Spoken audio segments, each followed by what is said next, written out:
Hello, everyone. Welcome. I'm Miss Mei Chen, and this is Miss Daisy. Hi. Hello. So one of us, whoever's speaking, will try and not wear a mask so you can see how we look like. Hopefully, you have met me or Miss Daisy already at Baker and Bloom. If not, it's really nice meeting you virtually.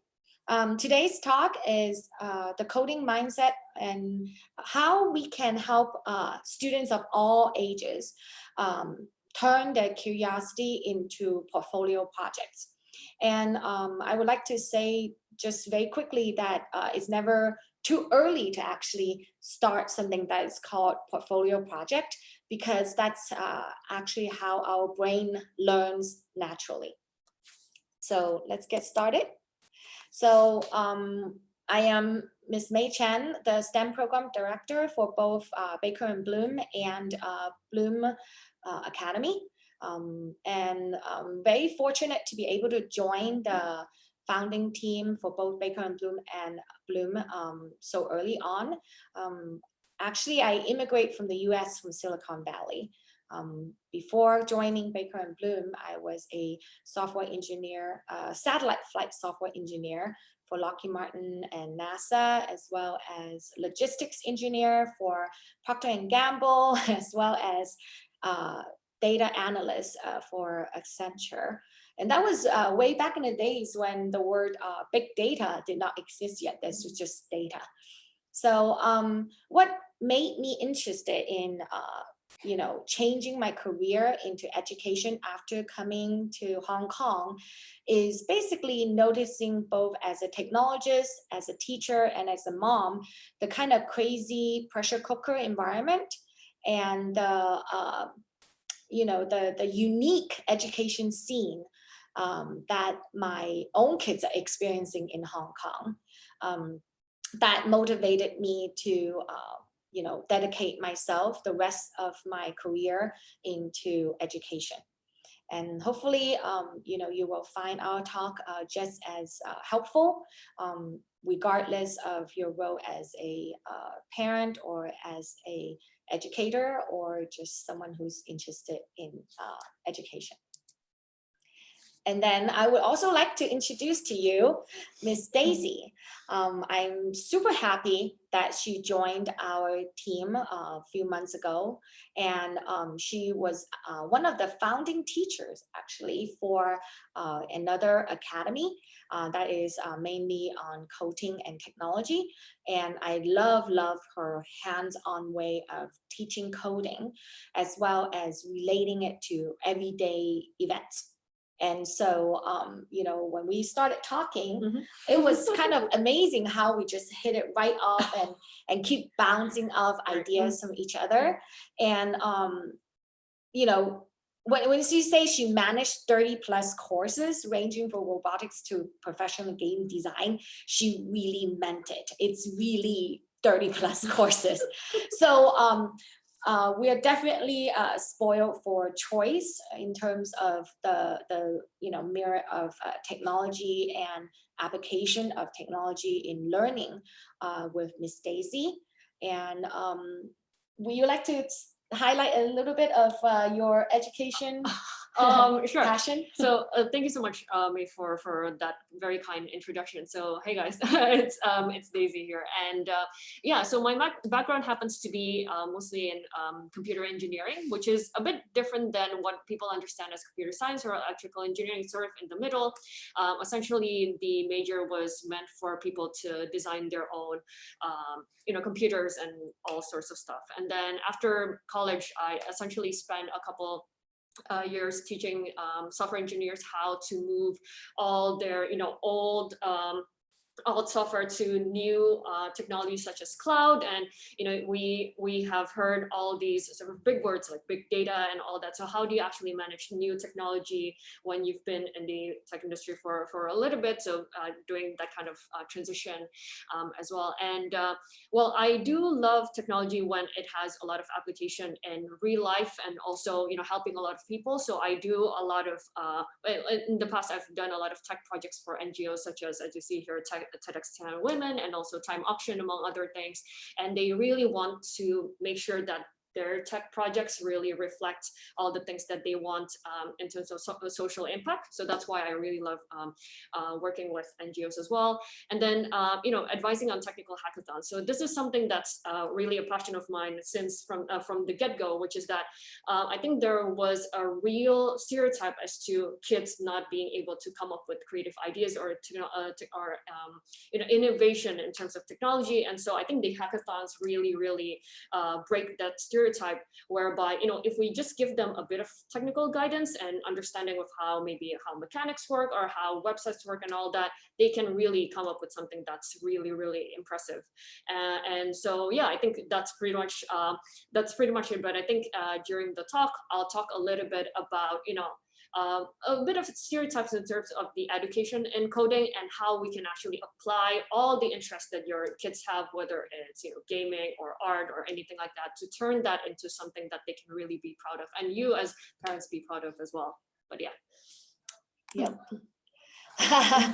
So I always like to start some of my talks with some jokes and comics because they really capture the essence of what we're trying to communicate in here. And the key message here is basically that, remember I mentioned about how my change from being a technologist into, or a scientist and engineer into teaching is the assumption in Hong Kong especially that STEM is basically just coding. And that coding will, if your kid learn how to code, somehow you will have a very nice box that as parents that you can check off and say that I got computational thinking or 21st century skill taken care of.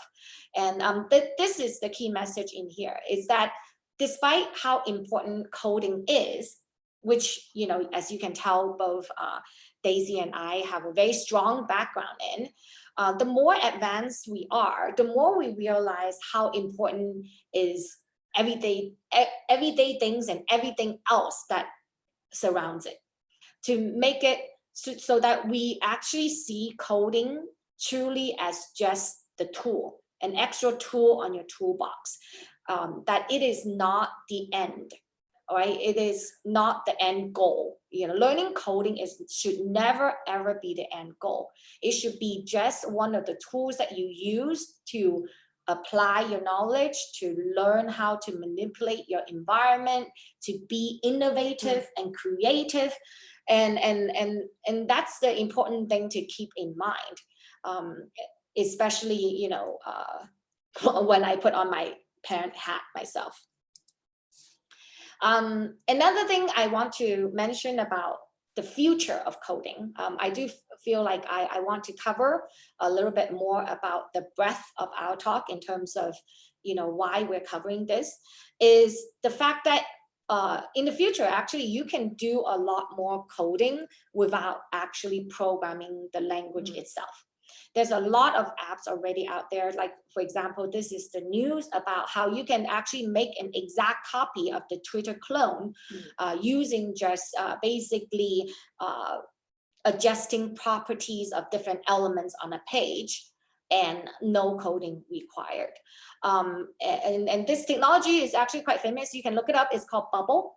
And I think that it's important to understand the coding mindset in terms of how we interpret the world and how we understand the world, its functioning. Like when we call an Uber cab, or when we order Deliveroo, or when we go to YouTube, or when we have our kids, use the iPad to browse, what exactly is happening behind the scenes. I think that kind of literacy is what we're trying to cover, so that it's not just about the very narrow portion of the skill set that is easily gradable, easy to grade, however, also means easily automated. And if you've been to my other talks before, you know that my famous line is, I'm not interested in teaching or creating mediocre robots out of my students. I didn't come all the way from US, from NASA, from Silicon Valley to Hong Kong to do that. It would be a very sad teaching career if that's what we have. And so in front of you right here is the part of the NGSS, Next Generation Science Standards, that we've been using both for Baker and Bloom and for Bloom Academy. And one of the things I love about it is merge of the scientific method with the engineering method. And I feel that this is even more precious in Hong Kong because Hong Kong is in such a hurry to check off boxes and say that we have reached this milestone or something like that using exams, that you forget about how much you actually learn from failure and how much you learn from prototyping and the iterative process and enjoying the journey itself. And the engineering method, if you look at that column, you'll notice that it really breaks down that prototyping process. And Ms. Dazi actually later on will talk a little bit more about prototyping, but I just want to introduce it to you as a framework in here that no matter what we do, and even for you at home with your own kids, pay attention to this type of mindset so that you don't have the kind of frustration that also influences your kids when they experience failure, which it's actually just prototyping. The other thing to sort of attract me to do education in Hong Kong is the fact that Hong Kong is a very unique place. It offers so much technology as a consumer side, but then, to be honest, just not really that innovative on the creative side. So I think that actually to me means that it's time to grow, right? It's time for us to create tech innovators within our own students. And so that's why, integrating it with current events, integrating it with positive education or, teaching about grit, which is basically just learning from failures, are very important to us. And in the middle, as you see in here, it's basically the scientific engineering method merged together. When they merge together, it becomes this beautiful cycle that you can do. And I highly encourage you to do a screen capture on this method if you want to, as a reminder to yourself as parents to not think that, I get this test result and it's a failure. No, it's not a failure. It's actually analyzing and interpreting data. And later on, trying to use different models for adjusting your model so that now it is also true, despite the fact that if you compare to your hypothesis, it might be false. This one is one of my slides from a previous talk. STEM without help is helpless. That's how you read this slide. And HELP actually stands for History, Economics, Literature, and Philosophy. This actually goes very well with today's topic in terms of a kid's passion, because a kid's passion will always come from help. I mean, if you really dig deep down enough, it's always in one of these. It's never that, I am passionate about building a PC because I love touching PC parts. It's actually what they can do with the PC after they build, right? So I think a lot of that why behind STEM is part of the coaching that we are trying to help each student to, and in some ways also parents. That's why we're doing the parent info session in terms of seeing beyond the code itself. And this is where I highlight some of the current events that we are already integrating in our STEM program. many of you have seen this one before. It's as early as in February of 2020. We've already been teaching using a local artist rendition of how germs and COVID-19 spread into educating the student in terms of understanding the process of it, and then understanding the science behind it. And well, you probably be asking, this is coding talk, right? Why are we talking about this? No, actually, it's about logical thinking. It's about breaking down things. It's about comparing viruses with bacteria.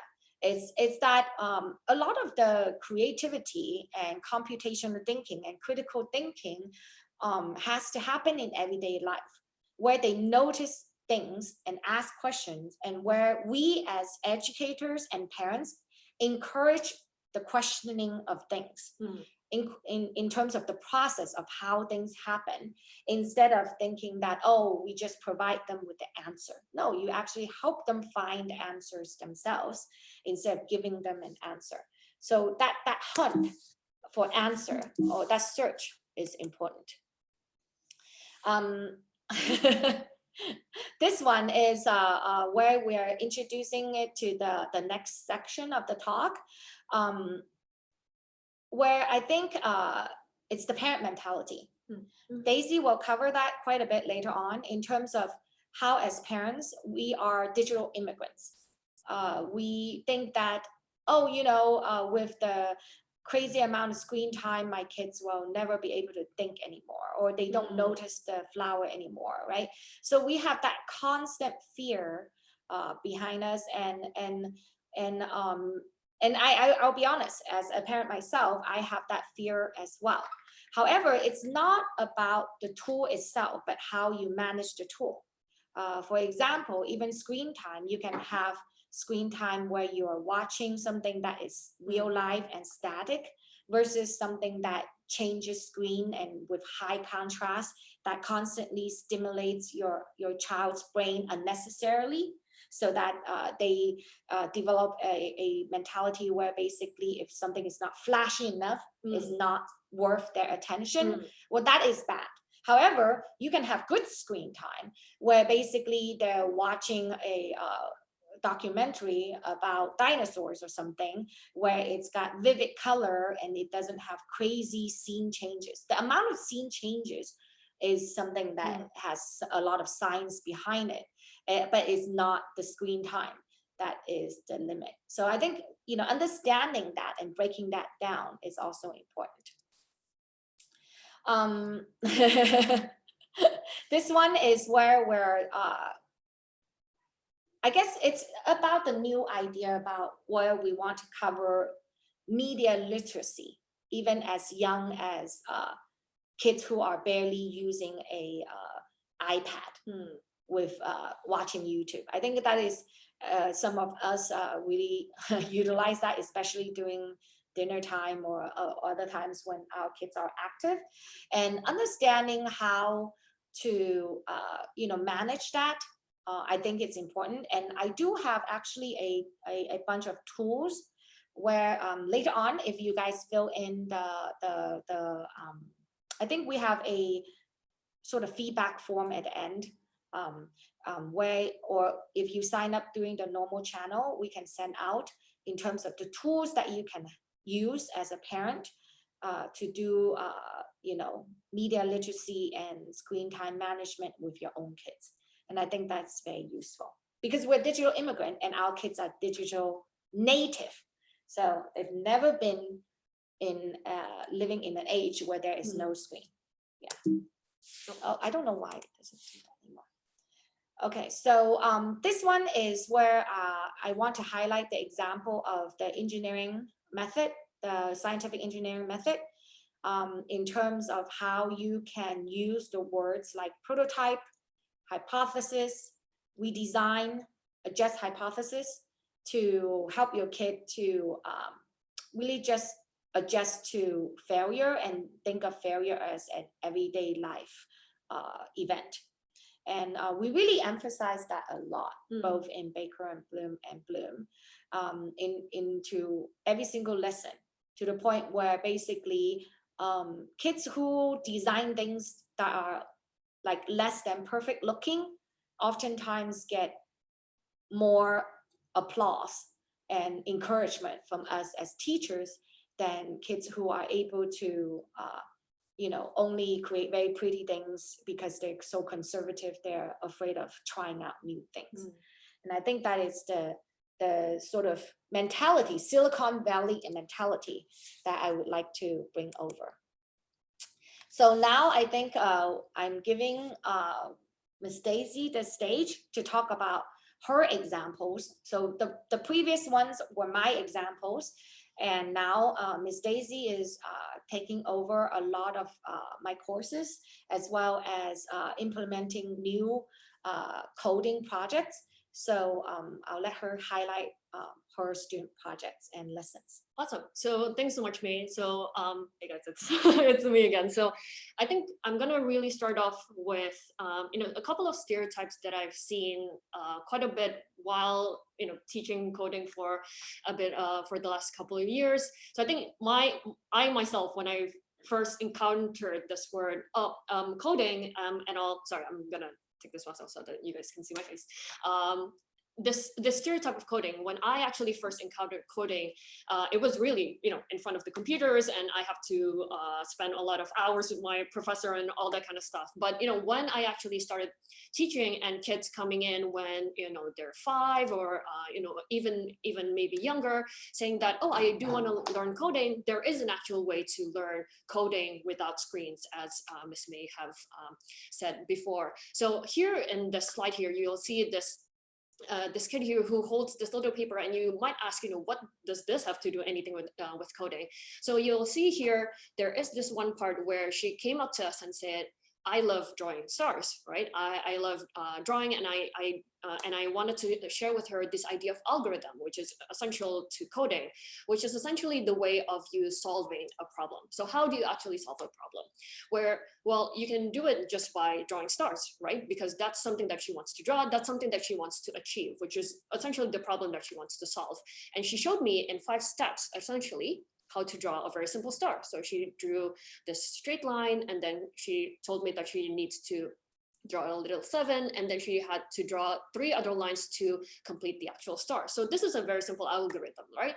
And then you have other things such as loops. What are the things that we repeat in our lives? So she managed to draw this little drawing about the loop that she encountered in her life, where she had to hug her dog 20 times a day, which is very kind of her, and she takes care of her dog very, very well. So this is the idea of algorithms, right? So how do we actually approach a problem and solve it in our own way? Which brings me to my second point, which is that a lot of people, when we talk about coding, is they find it very rigid. They find it, it's not creative. It's very static, and it's very one way, and it's very nerdy, and all these kind of words. And thank God I'm not wearing a hoodie today. But when I was, but, when we talk about algorithms, there are actually gazillion ways, or maybe infinite ways, of solving one specific problem. And we can talk a lot about algorithms in a sense that this came to us and said that, oh, I like to draw houses, but well, how can you draw the same house, or houses in different ways? So if you can take a look at this, she drew different kinds of algorithms, or different ways of drawing houses, which is very, very simple. But the idea is that if you want to achieve one thing, you can do it in different ways. So there is a lot of creativity involved in this mindset of coding, because how can you solve a new problem without being creative at all? Because nobody is setting any of the ways for you. You have to set the way for yourself. And so kids have to find different ways of solving their problems, right? But talking about having that passion of solving a particular problem, here is a couple of kids who actually came to us and said, we love owls, and we've heard that due to climate change, the population of owls actually went down, and so they wanted to make story, and this is actually coming from one of our summer classes called Engineering Stories, where they came in and said, we want to make stories about owls so that we can share to other people that the climate change does bring their population down. And we did spend a lot of time in class researching, as Ms. Mei said, which is very, very important, researching about the anatomy of owls. Where do they actually live? Well, in particular, snowy owls. Where do they live? What do they actually eat? And so we actually take a look and see the relationship between snowy owls and their prey, which happens to be rodents, or in particular like lemmings, and see what happens when the population of lemmings actually goes down, and that would in turn affect the population of snowy owls, right? And in turn, they have made this amazing pop-ups about different animals and how climate change has changed their population and all. Well, as you see here, the problem statement itself is not coding related, and so I think one point to bring up here is that the conversation that we have about coding portfolio projects, or any kind of portfolio projects that are technical, doesn't have to start with the coding standpoint. If anything, as Ms. Mei said, from that help slide, which is that, what do they care about? What are the problems that they want to solve? That's particular to them, because one thing for sure is, when kids come in with something that they love, they have their own self-motivation. I don't have to essentially discipline them at all, because they come in with saying that I want to solve this, and they would be there to actually iterate all the and do all the experiments and ask the good questions on their own by self-motivation, because they actually care about it, and it doesn't feel like a normal class, because they feel like it's something that they can get control over, right? And so this is one example where self-motivation and also passion from kids, even from a very young age, we can talk about different kinds of projects as well. So so much about the things that we've talked about has been a lot about climate change and also algorithms and all that. But another thing that is very important for kids to learn as digital natives are electronics. So, one thing that I want to talk about a little is this. I think for some parents it's very sensitive. Here you'll see Minecraft, and I do want to try and explain a little bit about Minecraft, because I do feel like while kids understand it very well because they spend multiple hours playing it, I think for parents they have they don't understand it as much, because so Minecraft is essentially a place where kids it's essentially a blank canvas for kids. You can think of it sort of like a canvas where I can paint literally what I want, but in Minecraft what's really unique is that they have their own building blocks, as you see on the right here. So they are so anything that you build in Minecraft is going to be built by some of these blocks, and some of these blocks actually have their own properties, sort of like the ones that you see in real life. So they have bricks, they have grass, they have plants, they have bookshelves, and all these building blocks for them to build pretty much whatever they want. And they are paired essentially with a couple of different kinds of characters, just like any kind of game. But I do want to highlight a little bit about this building part of Minecraft, because you can literally build for example, if your kid happens to love Harry Potter, you can build your own Hogwarts simulation in Minecraft, where you have your Harry Potter, you build one of those very long desks in Hogwarts. You can make a simulation of the Sorting Hat as well in Minecraft.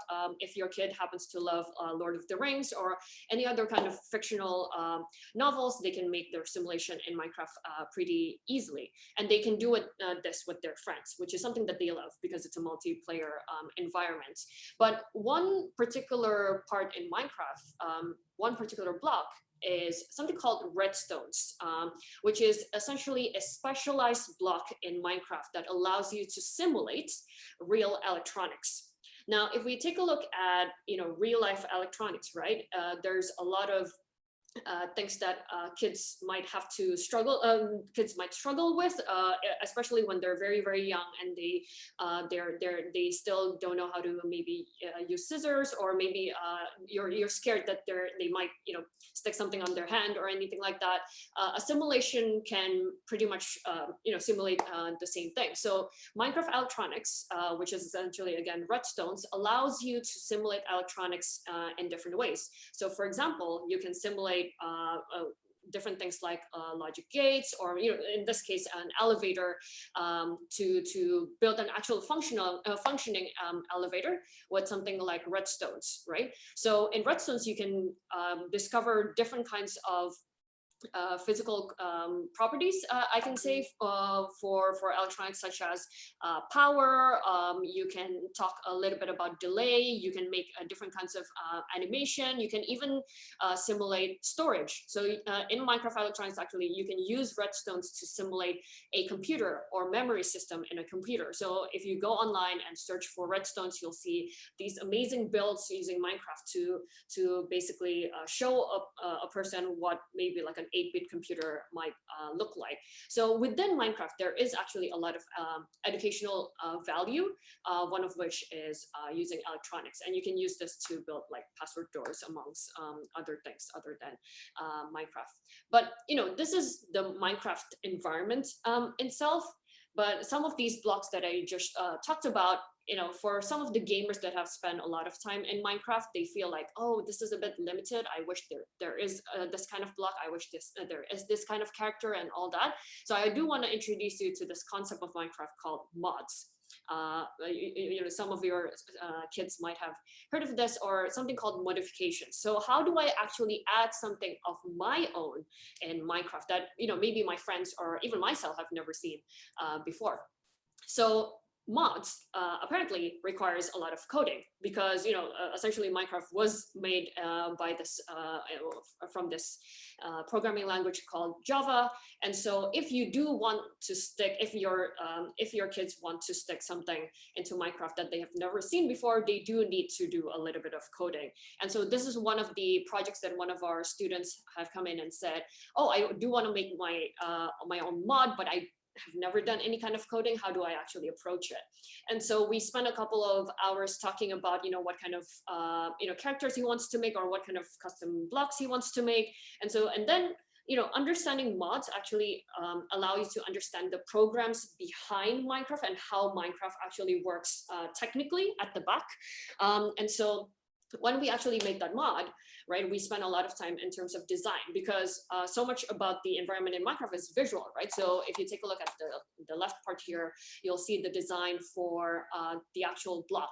And because it's a cube, you have to determine, you know, what the top part of the cube looks like, what the front looks like, and all that, and you can change whatever property you want.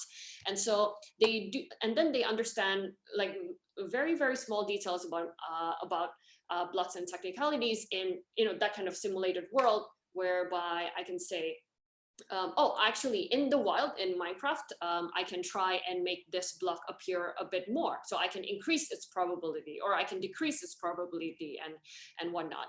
And so those kind of functionalities do require some coding at the back. So you pair all the visuals with a little bit of functionality with some coding. And so even when your kid has never been interested in all the technical stuff, you know, using Minecraft, we can introduce them to ideas such as, you know, variables and conditionals and all this kind of stuff, which is ingrained in Minecraft, but maybe is something that they have never seen directly within the environment. So, you know, it's kind of like taking apart the computer and seeing like, oh, actually there is a CPU. Oh, actually there is a memory. And we're basically taking apart the game in front of them by making something that they actually want. And, you know, so much about building games and all this, which is something that I think a lot of parents are also sensitive about, which is that, you know, because your student is, your kid is very, very familiar with the gaming world, which, you know, in turn, actually myself, when I was a kid, I was a very avid gamer, and my parents took a while to actually take a my PS2 out and all that. But until I understand that actually all my understandings about games that I've played when I was a kid, I can actually in turn use that to build my own games and my own rules. And what's really funny about building games is that it's a very complex system, because essentially building a game is building your own world and simulation. And that takes a long time to understand, because it's kind of like if you have to build your own Earth, right? You have to have your own humans, you have to have your own system. Maybe if you want to make a essentially a working environment within a game, how do you actually do that? So let's say, right, in Minecraft, you have these characters and all that. It looks just like normal blocks and all that. It doesn't look that much that too interesting. But when you actually create a mod or any kind of 3D game, you do have to do a little bit of 3D modeling. You have to understand a bit of textures and meshes and all these kind of stuff. And this is just, you know, purely the visual things, right? I just want to build a world. I want a castle here. I do need a platform somewhere here. You know, 2D game or 3D game building is pretty much the same, because you want to build a balanced kind of simulation and game. And this takes a while for students to take in as well. And then they understand like, oh, actually all the games that I've played, there is a lot of educational value, because now I understand like, oh, okay, so in order for me to do a 3D model like this, I have to do that. If I want to make my character moves, I have to use a little bit of coding and all that. So, you know, this is just the visual elements, but in gaming, design, right? You also have to, you know, students also have to understand, how do I actually make this game work? Because obviously the game is not just static. Like in Minecraft, your character or any kind of game, you don't just stand somewhere, you have to go somewhere, right? So how do I actually do something as easy as moving my character, right? So this is not even talking about how the game actually works, but, you know, as simple as jumping takes a bit of time. So for example, for students now, they can see like games, they run in this in frames, right? So every frame your character might move and the animation might run. So your character might go from a static point, a static thing here, and then it moves up. Maybe we have to talk about coordinates for that, and then actually standing down here. And that creates a very simple game loop, right? So how do you actually go from just standing up as a character, and then maybe you're allowed to jump, and then maybe you're allowed to fall if you actually jump, right? So all those game mechanisms or game rules is something that they have to define using some code, and a little bit of animation as well, and a lot of observation, right? So, you know, sometimes it would be great, right? If your kid just goes out and just do people watching, which is a bit creepy, but, you know, just looking at how people walk, right? That because a lot of, you know, animators as well, right? The way that they study animation is by actually watching people. How do people actually walk? Because then I want my animation to look realistic. That's why I have to do kind of people watching and observe how all of these things actually work.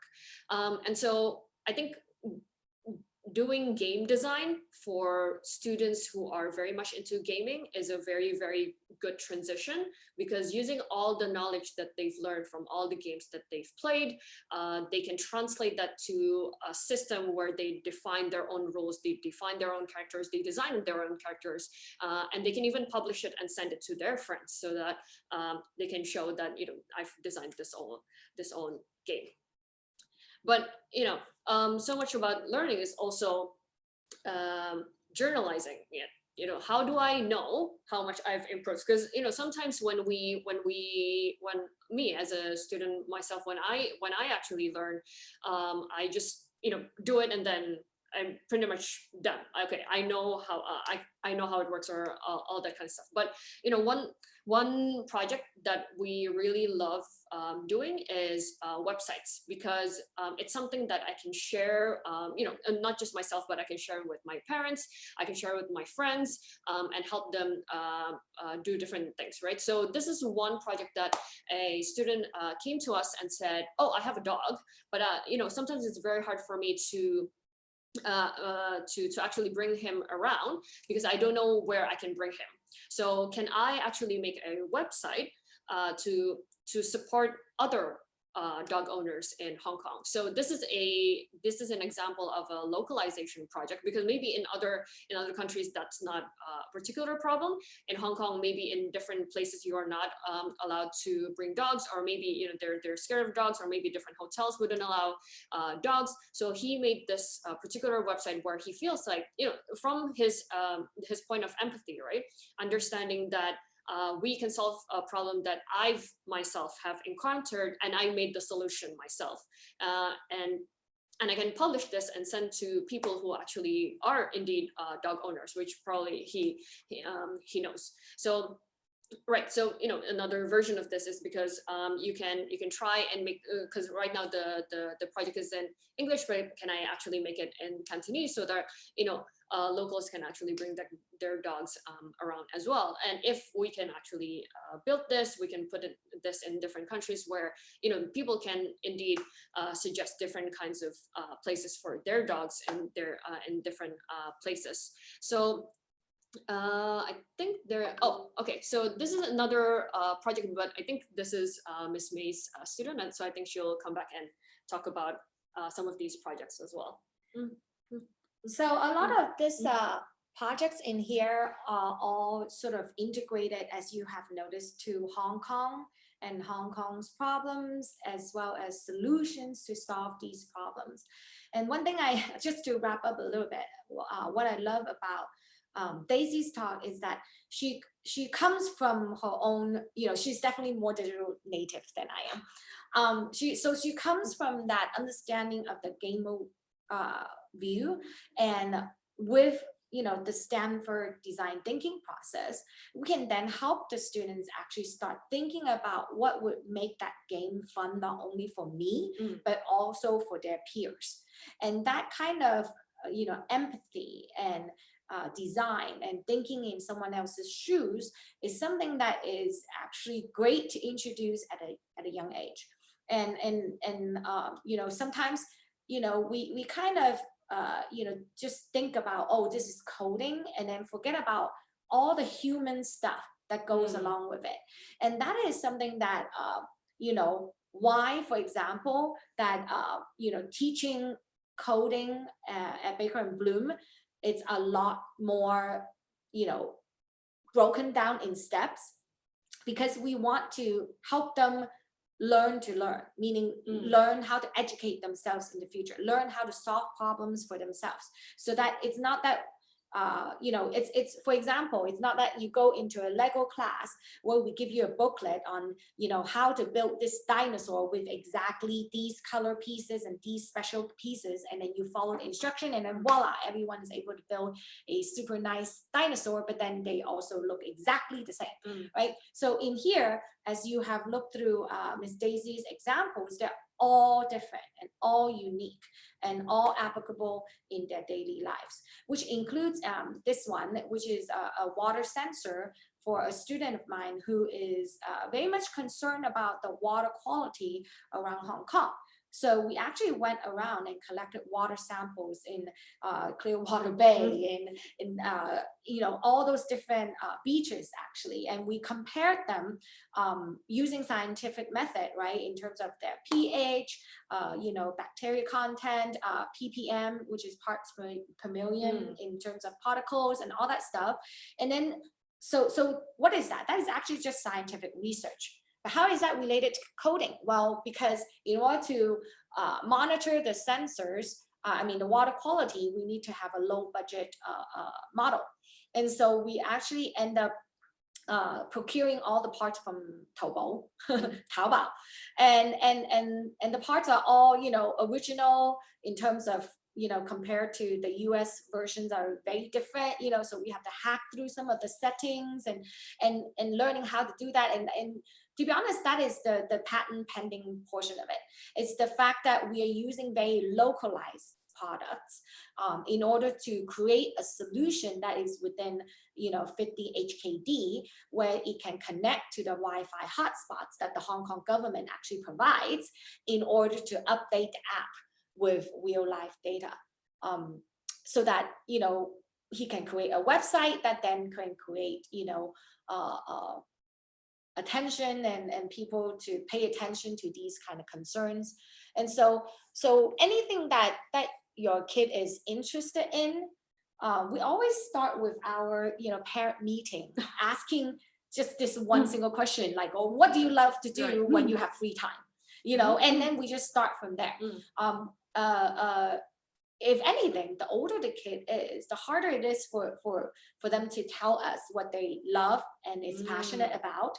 And sometimes it's because they're afraid of parents judging or teachers judging them, thinking that, oh, you're just addicted to the screen or something like that. Or others are just afraid of giving the wrong answer because they've been trained that even for creativity, there is a right and wrong answer. So a lot of that really just has to do with, in some ways, unfortunately,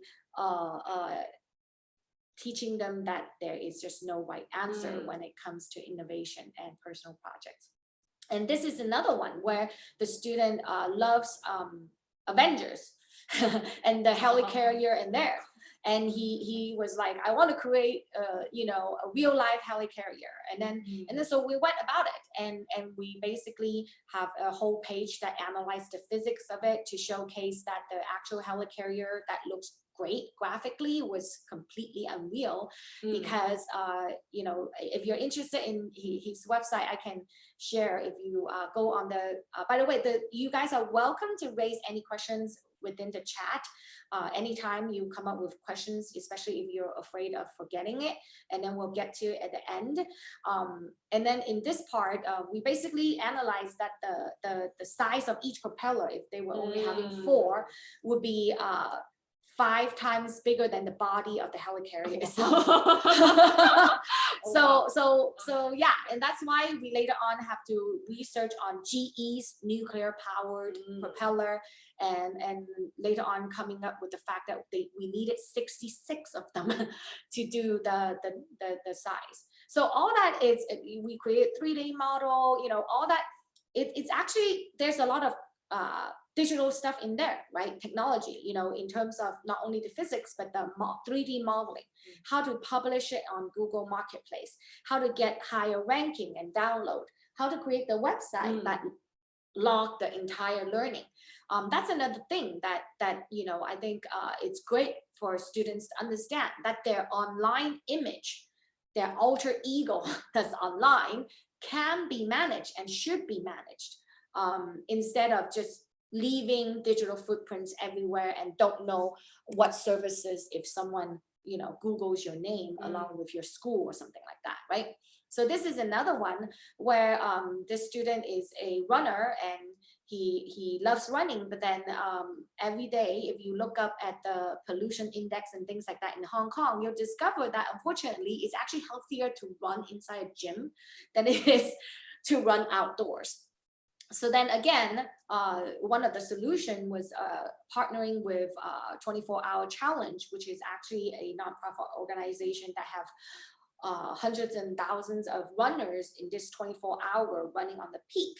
So you can imagine how that can affect a runner's lungs, especially with the high density of runners. So this is a project that's in partnership with that. But all of it actually stems with him just telling us that he likes running. And then this one is one of Daisy's student who started off just basically very concerned about the fact that Hong Kong is not very good at recycling. And so he went on to design a recycling robot. So there's a lot of things that that happen in your child's mind as they're walking through life, and our job as parents and educators is to recognize those nuggets of ideas as gems, and encourage them to go as far as they can and run with that idea with the proper guidance, so that they are not enslaved by technology, but the master of technology. And that's what we want to communicate, which is perfect lead into our key summary points in here. So Ms. Daisy can So I think some of the key points that we kind of want to talk about is that, any points of interest is something that we can bring as far as possible, if given to time. And any kind of interest can be visual, can be something that's very personal to them, can be very personal to their family. It's something that they really want to solve. And so we find that students, when they actually have something that they care for and they do something that they care about, they perform very much so much better, and they're better motivated in class as well. So again, we as teachers, we don't have to discipline them to keep on focusing, because it's something that they actually love. And another thing that I love about that is that if we start at a young age, encouraging them in terms of developing these into projects, especially during summer times, it also helps them build a lot of confidence. Confidence actually does not come from no failure. It actually comes from recovering from failure. And I think anything that is real in terms of their life, in their interest and application, is something that will naturally have failure built in, to be honest. I've never taught a real life project that has zero difficulties and challenges. And I think that is the important thing to keep in mind, and logging the process, as Ms. Dazi has mentioned, in terms of how they grow over the years, especially using a website, because then you're helping your child manage the digital portfolio as well as their online alter ego and personality. Is something that important, because then they realize that online environment has implications, has social implications. You can also be breaking the law online, or there's so much about it that feels sort of like unreal or less responsibility required, but it's not true. And having that mentality is important from a young age.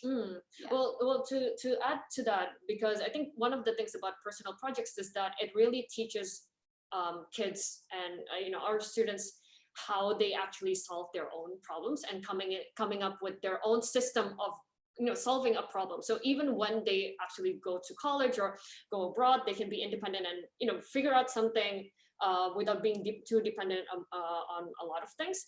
And that's something that's a skill that's very, very important, even at a very young age, I would say. Did we cover all the points yet?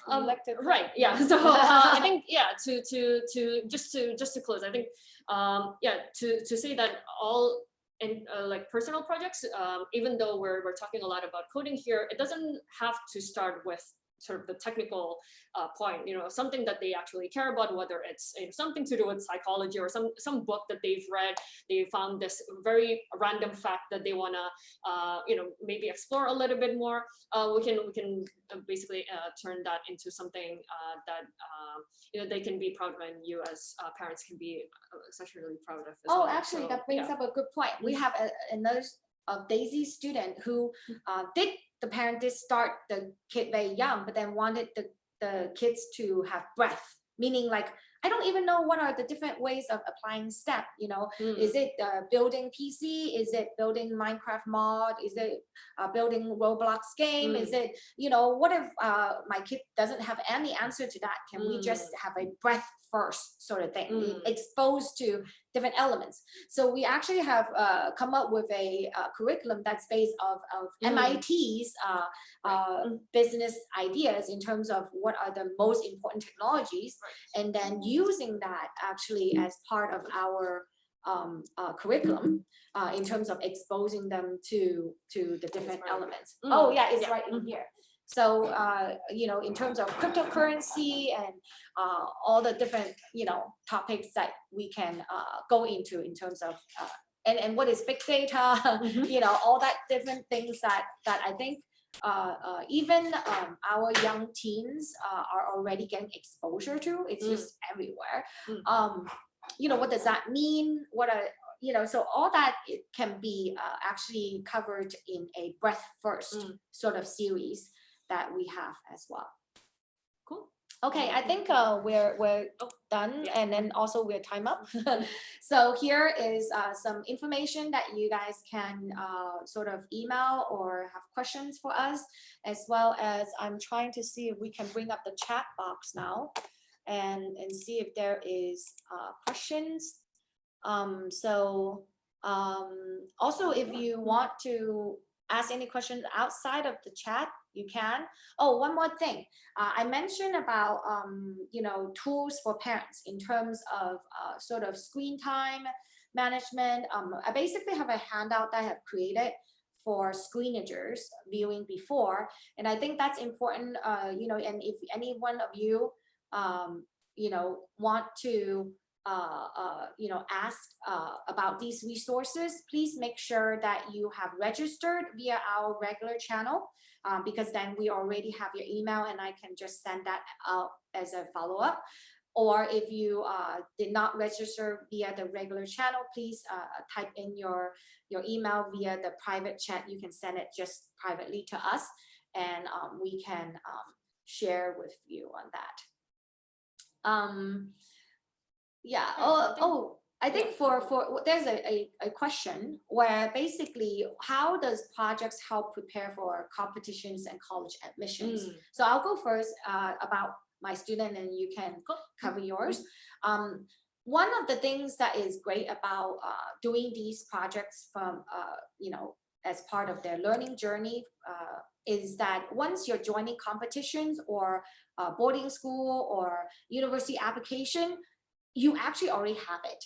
That's another thing. It shows so much more depth when you show a website or a learning log or or the fact that Spencer's not Spencer's, I mean my student that you saw earlier, I should say names, my bad, erase that from your memory. In terms of the helicarrier, how many downloads he got, right? That is something that cannot be faked. And I think that is something that can only happen when you allow your kids to have that creativity mindset right from an early age. Yeah. Okay, so I think we have another question now. This question is interested in summer school, coding school for your kid, and that okay, so in terms of coding school, we have a lot of different sort of classes. For our current classes, we have Minecraft, Minecraft electronics, for example, and then we also have artistic coder. So I think for Minecraft electronics, we talked a little bit during the talk here, but for artistic coder in particular, is a class where we want to design it for kids who are a bit more visual, and we kind of want to share with them how we can create digital paintings and that they can actually put on their own websites, for example, or use that to visualize some math and all that. But if your kid is more on the artistic side, who loves painting and all that, or animation, that's a perfect class to go to. Yeah, and then for students who are in grade K3 to grade 6, we have classes. But after grade 6, we actually don't have classes. We mostly do a lot of project coding, and the reason why is because they also have acquired enough self-agency where they can come in once a week to get guidance and direction or get themselves unstuck. And then the rest of the week they are supposed to be able to pursue their own passion, right? Because the project, like we mentioned again and again, is self-motivated and self-interest. So between the coaching sessions, they're supposed to be able to do more, and that's why we don't have classes after a certain grade level. But we have designed this sort of breadth approach in terms of if you want your preteen or teenage who is a coder or a technologist to be exposed to all sort of facets of technology, especially it's almost like an industry exposure, then they can also join that.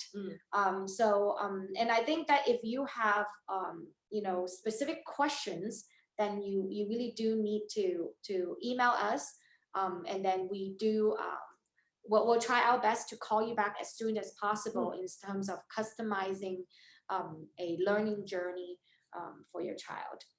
But yeah, again, after grade 6, it's usually coaching. Yeah. Should we answer this question? So Okay, sure, go ahead. there is another question here for a 15-year-old daughter who is learning and enjoying Python, which is awesome. How can we turn this into a meaningful summer project? So what's really great about loving Python is that it's such a versatile language. You can do a lot with Python by default, which is awesome. So Python, I think in terms of projects, you can go in different ways. All right, so Python, you can build a lot of your own desktop games with Python. You can build your own websites with Python. You can build your own sort of machine learning kind of thing with Python as well. So there is a different directions that we can go for, but depending on your daughter's interests, we can definitely go in different directions as well. So if you can help us with that, then we can definitely talk. Yeah, and then in terms of these ongoing projects, we do offer a free half-hour consultation where we run through some of these ideas, because otherwise, it's kind of hard for you as parents or your child to come up with an idea. Oftentimes, it's not that they don't have ideas, it's that they veto them too quickly. It's sort of like, doing this one, it's not even techy at all, so I think that is why we offer that half-hour free consultation, because otherwise nothing will be new under the sky. if everyone sort of just vetoes their outside the box sort of ideas. And so please do contact us directly at 2110-4788 or info@bnb and ask for that consultation in order to flush out some of the ideas. And sometimes after a half hour, we actually give the students homework. Like for example, like one of the students just really doesn't have any idea and doesn't want to commit, and that's totally okay. So we gave them a homework of a small notebook where he's walking around his school and noticing things that it should have done better or corrected, or things that people are totally into, almost like a journal of ideas or observational, and forcing him to be observational about his everyday life, and then coming back so that we can then review them together in a paid session where then he can try out the different concepts. So I mean, there's a lot of different approaches. It really also depends on the student's personality and what is something that is, sort of their learning style that is appropriate for them. Another question come up regarding, in terms of internships as well as community service. I think that is important. And definitely can be integrated easily with a STEM project, because number one, just logging about it in terms of website and things like that is already part of integrating it to technology. Another way to do it is also have them write self-reflections, and that will help also integrate STEM together with English subject. Or they can create a YouTube video to, one of my other students before was fundraising for fans to be installed in cage homes. So you can imagine in the summer it's super hot and not every single cage home can afford a fan. So she actually had to create an entire YouTube video that is just to ask for crowdfunding. Yeah, and then so we did a crowdfunding project for that. And so a lot of ideas just comes up, and part of it, of course, is due to our Baker and Bloom resources, which some of you has mentioned in terms of the internship as well. We are partners with Cocoon, which has founded over 150 and hosted so many, and also they are a Google partner in Hong Kong. So there is a lot of internship opportunities, as well as startup opportunities, as well as exposure to the tools involved for older students when and if they want internships and maximizing their summer that way. But again, I think the key thing is not to over design it. As a parent, allow the students to take the driver's seat is our belief, and making it educational without them sometimes, especially when they're younger, without them even realizing that they're learning. Sometimes it is the trick too. So I think that's key. Let's see, any more. Okay, so I think that's all the questions, and I think our time is up. So thank you, everyone. Again, if you want to have our follow-up PDF, please make sure you send us via chat privately, and if you are not registered already. Okay. So, oh yeah, this last question, sorry. It's the class live, they are live. We don't do too many virtual classes unless it's because of time zone differences. We have had students who actually engage us even after they went to college, and I have to do it via Zoom to their UK location. But in general, I think hands-on is the way we like to go, and that goes along with the localization portion. You know, sometimes we actually go to the Wan Chai Computer Center to buy computer parts, or we actually go to a shop nearby to interview the handicap shopkeeper in terms of their take on their app. You know, and none of that can be done virtually. Yeah. And then, sorry, I guess there's another one. Yeah, there's another question. So how do you structure the summer coding classes by age or interest? I think Ms. Mei talked a little bit about for kids who are younger than 13, we do have a couple of summer courses. I think there is a catalog within the website, so you guys can take a look at that. But some of the courses are for, you know, a lot of it is fundamental coding, for example. There's Minecraft electronics, there's circuits and coding, for example. There's also engineering stories. All the details are on the website in bakerandbloom.com. But yeah, so for younger than 13, it's like that. But I think as Ms. Mei has said, if your kid is older, usually they'll come, you guys can come up to us and say that, you know, my kid is interested in this, how can I actually turn this into a summer project, and then we can start the conversation from there. Yeah, and we are also welcoming in terms of creating your own group classes at Baker and Bloom in general. As long as there are 3 or more students, then it's already a class. We just need to find a way to fit it in terms of schedule. Just to let you know, all summer classes are 2 hours long daily from Monday to Friday, because we want to make sure that they have like, sort of, it's like a boot camp, right? They go at it full blown, and then at the end of the 5 days, they actually have a product to showcase. So I think that is important to keep in mind when you're signing up for the classes. And also, just because we say that older kids has to do these sort of one-on-one or semi-private classes, doesn't mean the younger kids cannot do one-on-one. You know, if you have a kid who is very advanced in coding and really is passionate about doing something that needs some just help along the way, then doesn't have to be 13 or older to start either. So I think that is just, you know, how our class is designed. Yeah, so I welcome you guys to set that half-hour consultation. Please do that, and then we'll go from there. Okay, I think that's everybody and all the questions. Thank you very much. Thank you. And we'll see you at Baker and Bloom. Cool. Okay, Bye, bye. Oh, wait. Is it a new one? A new one. Oh, thank you. Okay, Thank you.